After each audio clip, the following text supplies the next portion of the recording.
Zalında toplaşmamızın əsas səbəbi deməli 7-ci siniflər arası fizika yarışması ilə bağlıdır. Ümid edirəm ki, siz uşaqlar qabaqcadan sizə məlumat verilmiş fizika yarışmasına ciddi hazırlaşırsınız. Ümid edirəm ki, sizin hər biriniz özünüzü yaxşı tərəfdən göstərəcək və qalib adı uğrunda ən yaxşı mübarizənizi ortaya qoyacaqsınız. Stolun üzərindəki xətkeşin xətasını hesablayın. 5 bal dəyərində sual.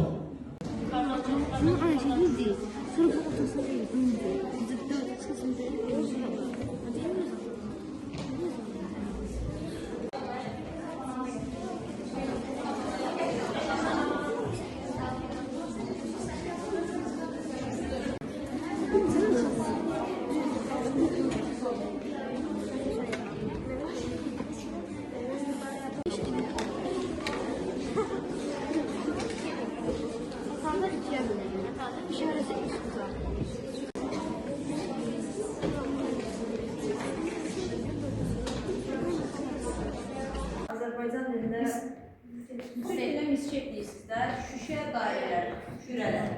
Bunu isə qoyacam bu kağızın üzərinə və bu bakaldan onun üzərinə bağlayın. Elə eləməlisiniz ki, bu kağızı bunun bakalın altından çəkib çıxardın.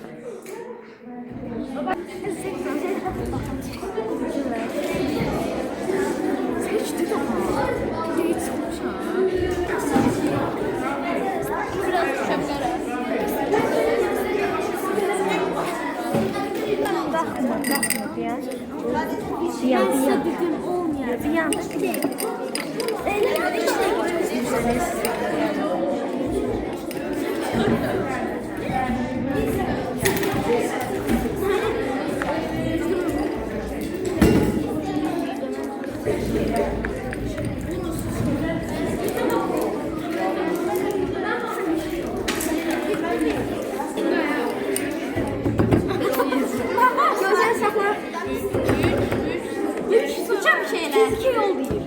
Bilemem, durma. Gel, Tercene bilen.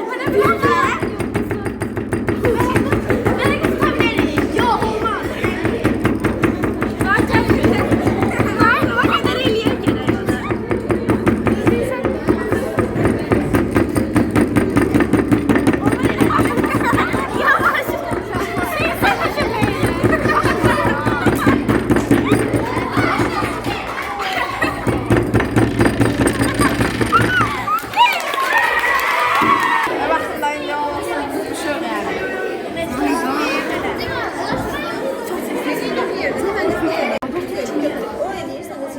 Tezgahın kimi yere koy. Tezgahın kimi yere koy. Biraz diyen test edelim. Tezgahın kimi yere koy.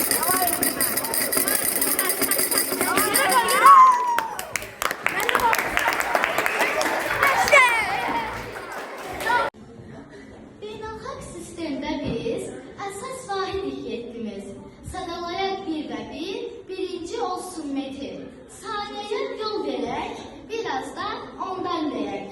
Kilogram olsun üçüncü, kelvin olsun dördüncü. Unutmayaq, amperi cərəyanda vardır yeri.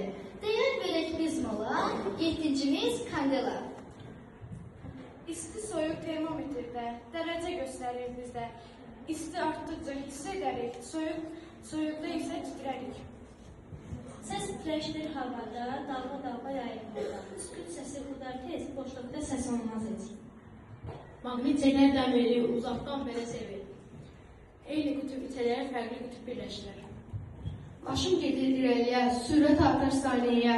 Dayansa sürət sıfırdır, hərəkət ölçü ilə tanınır. Işıq gedir irəliyə. Işıq gedir düz xətlə. Düzgünə dönər səslə. Görməyimiz işıqla var, qaranlıqda gözlər donar. Fizika həyatın dili, təbiətin öz səsidir. Onu anlayan şagirdin, bilik yolu işıqlıdır.